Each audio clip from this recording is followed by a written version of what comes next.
Throughout Spider-Man 1, Mary Jane has three different love interests: Peter, Harry, and Flash. Four if you count Spider-Man, since MJ didn't know he was Peter at the time. Nowadays, when we see anyone go through multiple failed relationships, especially in the span of a few months, a critical individual will ask, what is wrong with that person? Not out of malice, but because they are the constant variable in those relationships. However, since the movie is mainly from Peter's perspective, most of what we know about Mary Jane comes from their interactions. And I think an unintended consequence of this is that when discussing MJ, a lot of people omit the other characters in her life and how their actions affect her behavior. Starting with MJ's parents, we get two scenes where Peter witnesses Mary Jane being verbally abused by her father, where he calls her trash and gets into a shouting match with her mother.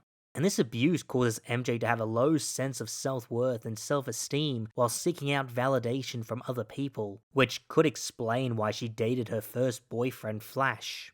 Flash is the typical jock bully, constantly picks on the little guy and is quick to violence. And MJ clearly doesn't like how he treats other people or her, but doesn't break up with him till graduation. Now, I want to briefly go over the fight scene between Peter and Flash, because a lot of people have used this moment to prove that MJ is terrible because she doesn't stop the fight and still stayed with Flash afterwards.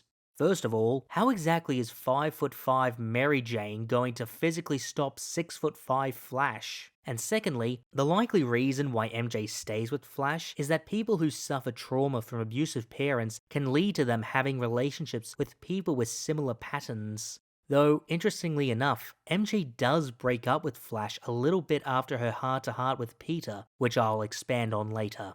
After MJ and Flash break up, Harry shoots his shot and they start dating. Though Harry is an improvement compared to Flash, MJ has to change how she presents herself to meet his standards. The earliest example of this is when MJ tries to hide the fact that she's working as a waitress to gain a steady income while she goes to auditions because she's afraid of Harry thinking less of her. And before the Green Goblins attack, Harry comments that he wanted MJ to wear a black dress as opposed to the red one she's wearing because Norman likes black.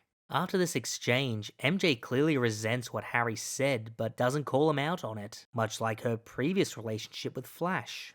And on Thanksgiving, MJ wears a black dress when she meets Norman.